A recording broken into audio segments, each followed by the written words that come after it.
Students, मैं धर्मवीर सोहल आप सभी का स्वागत करता हूं आपके अपने YouTube channel GK by Dharmveer Sohal पर। जैसा कि आप सभी को पता है हमने जो है हरियाणा के एचएसएससी के जो प्रीवियस ईयर के क्वेश्चंस हैं उनकी जो है एमसीक्यू की सीरीज जो है वो हमने स्टार्ट की हुई है।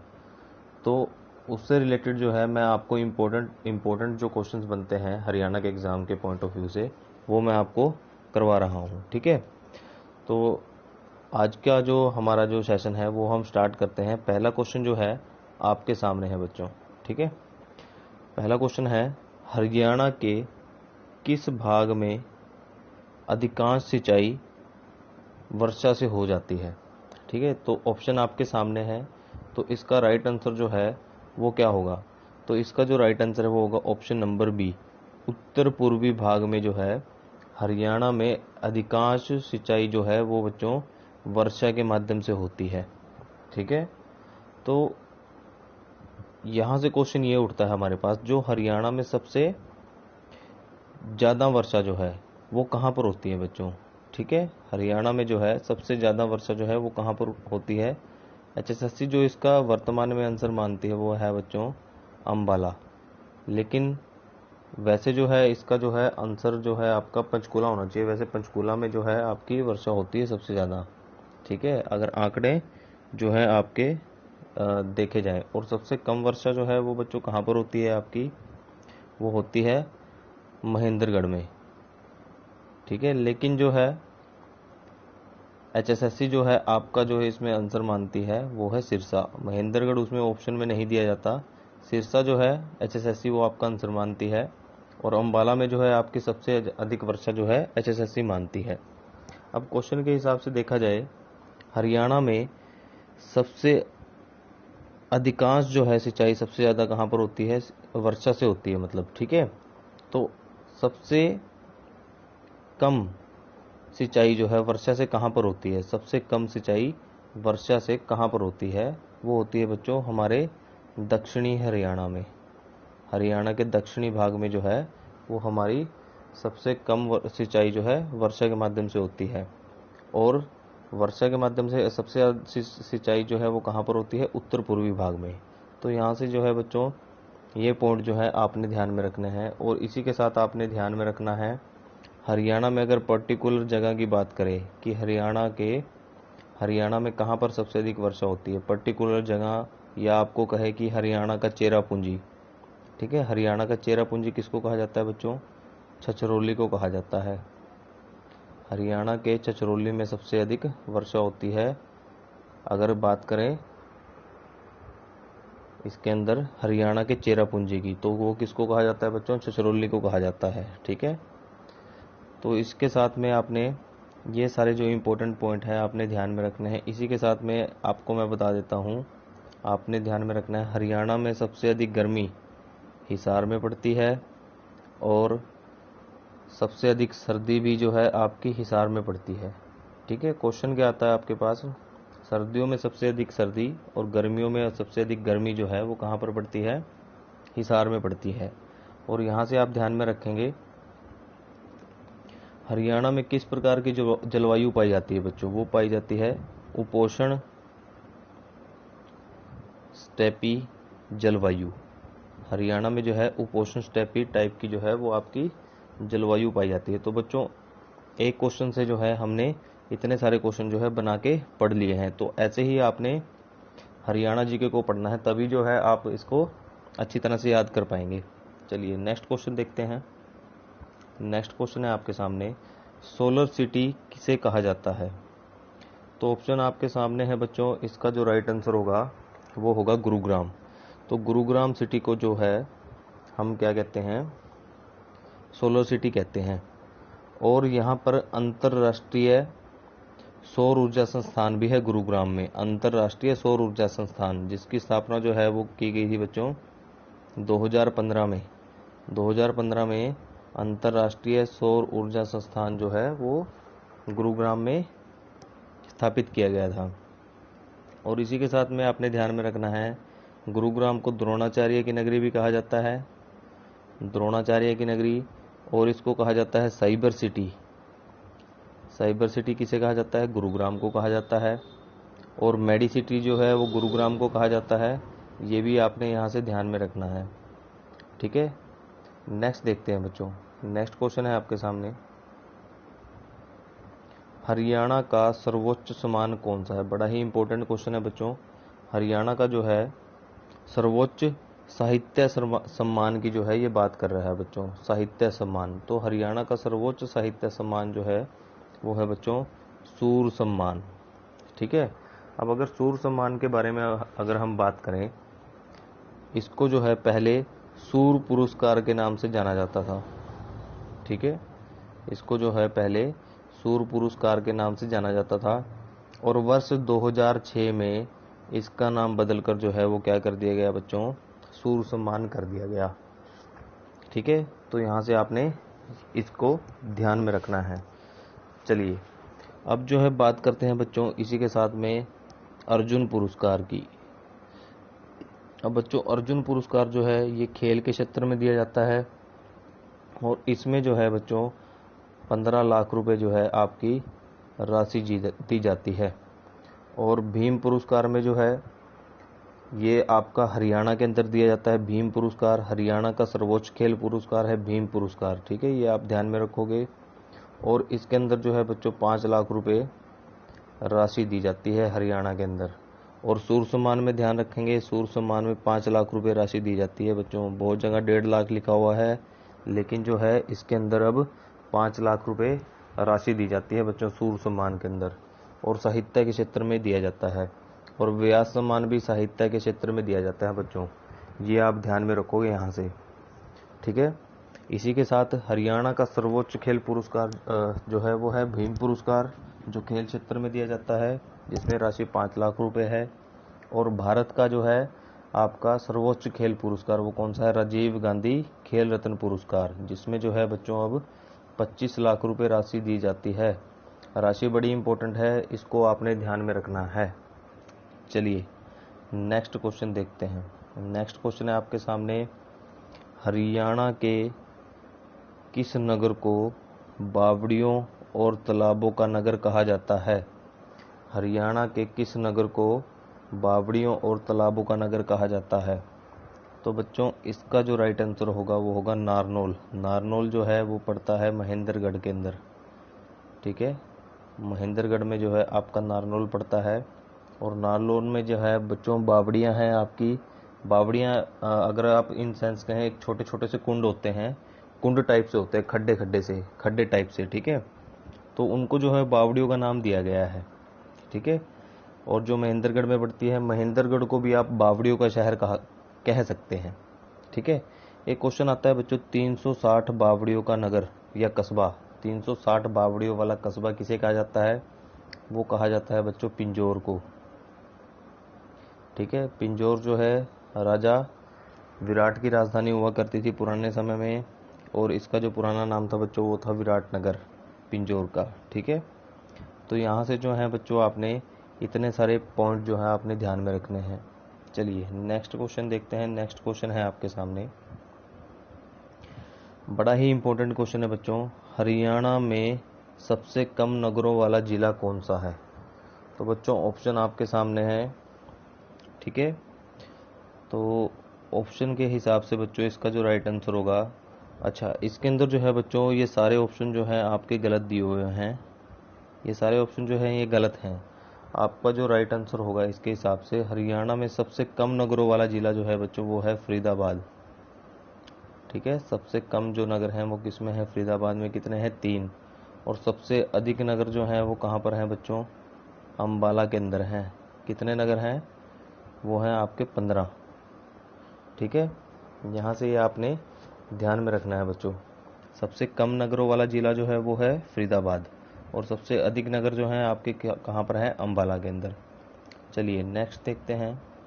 नेक्स्ट है आपके सामने, जमींदारी लीग की स्थापना किसने की थी? तो इसका जो राइट आंसर होगा ऑप्शन के हिसाब से बच्चों, आपका जो राइट आंसर है option number C, Chaudhary Chhotu Ram, या इनको बोलते हैं सर छोटू राम भी इनको कहा जाता है। बच्चों इन्होंने जो है जमींदारा लीग की स्थापना जो है 1924 में करी थी। ठीक है। सर छोटू राम को जो है भाखड़ा डैम का जनक कहा जाता है। ठीक है। और इनका जो जन्म स्थान है बच्चों वो है आपका गढ़ी सांपला, जिसका नाम बदलकर अब कर दिया गया है सर छोटू राम नगर। ठीक है। सर छोटू राम नगर जो है इनके जो गांव का नाम है वो कर दिया गया है, और जो कहाँ पर पड़ता है बच्चों, रोहतक के अंदर पड़ता है। ठीक है। अब इसी के साथ में आपने ध्यान में रखना है, इन्होंने ये जो है भाखड़ा डैम के जनक माने जाते हैं, और इन्होंने बिलासपुर के राजा हिमाचल प्रदेश, ठीक है, हिमाचल प्रदेश के राजा से परमिशन ली थी भाखड़ा डैम बनाने की 1944 में। ठीक है। 1944 में जो है इन्होंने जो है परमिशन ले ली थी। अब बच्चों इसी के साथ में आपने ध्यान में रखना है, जो भाखड़ा डैम है वो आपका पड़ता है हिमाचल प्रदेश के अंदर। ठीक है। जो आपका भाखड़ा डैम है वो पड़ता है हिमाचल प्रदेश के अंदर, और किस नदी पर बनाया गया है बच्चों, सतलुज नदी पर बनाया गया है। ठीक है। जिसको बनाने की परमिशन जो है किसने ली थी, सर छोटू राम ने ली थी बिलासपुर के राजा से। ठीक है। बिलासपुर हिमाचल प्रदेश के राजा से इन्होंने जो है आपकी परमिशन ली थी। अब सर छोटू राम के बारे में जो है हम बात करते हैं। अब सर छोटू राम जो है इन्होंने एक पत्र निकाला था, इनकी पत्रिका थी जाट गजट। ठीक है। जाट गजट जो किस लैंग्वेज में थी बच्चों, ये पूछता है, उर्दू लैंग्वेज के अंदर जो है ये पत्रिका थी। ठीक है। और इनको जो है बच्चों सर छोटू राम को कहा जाता है किसानों का मसीहा।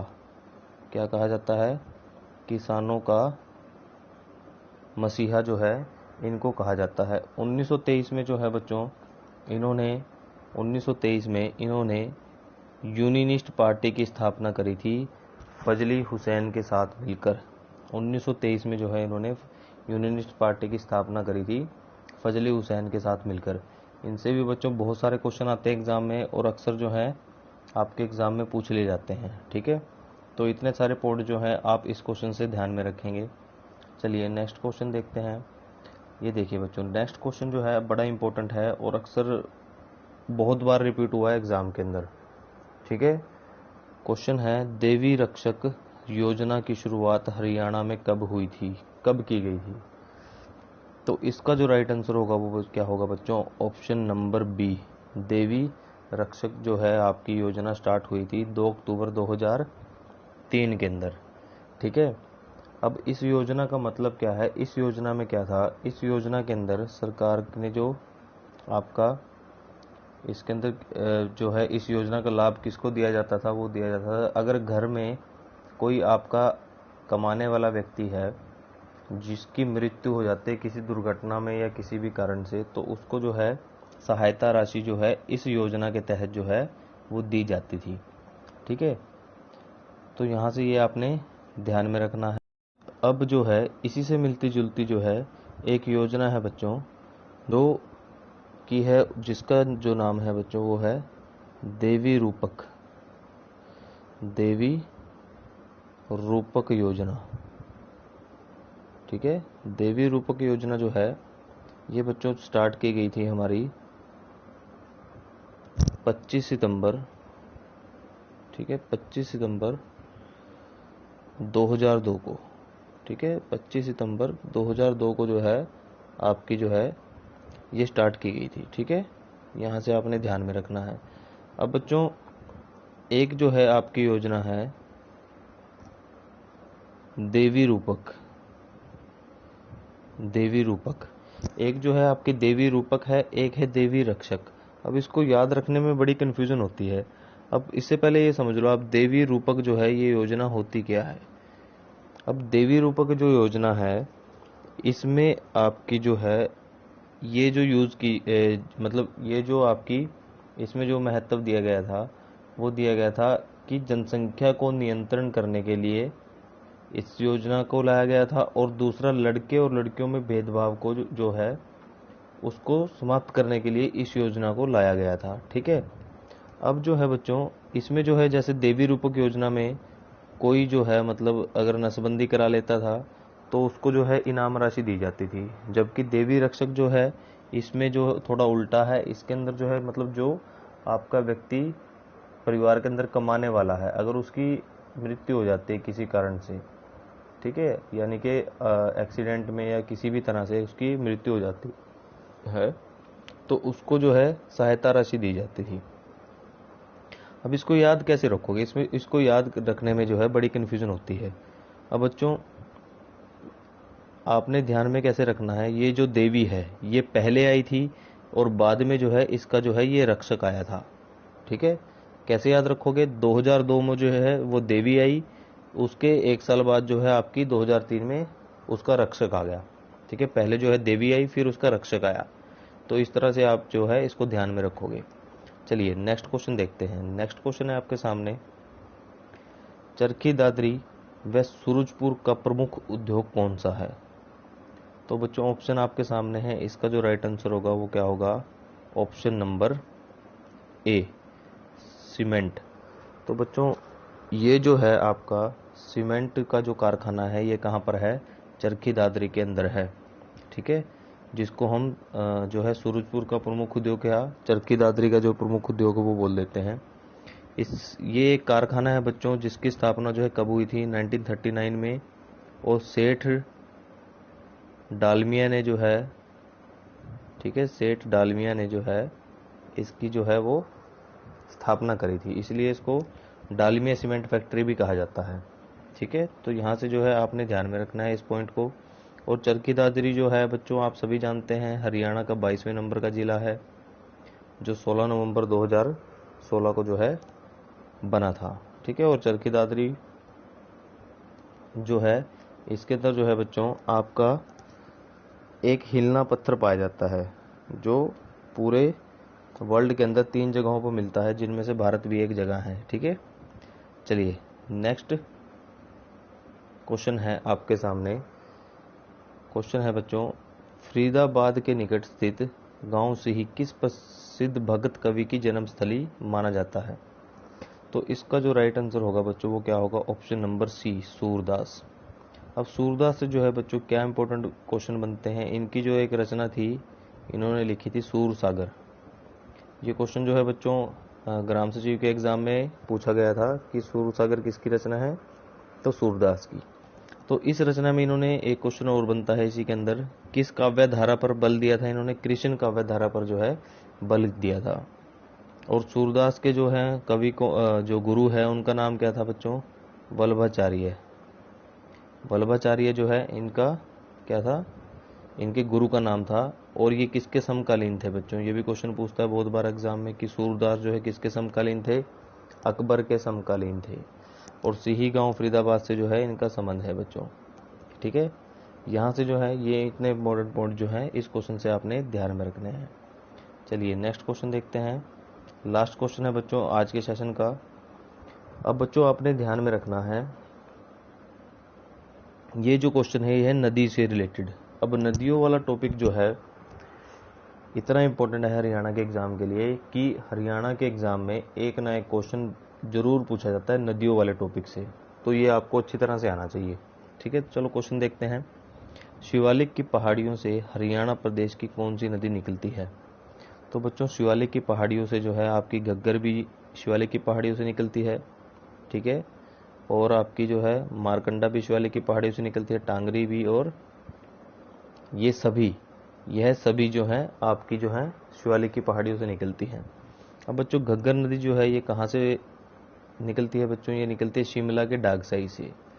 और हरियाणा में कहाँ पर प्रवेश करती है, पंचकूला के कालका में। मारकंडा नदी जो है शिवालिक की पहाड़ियों से निकलती है, नाहन की शिवालिक की पहाड़ियों से।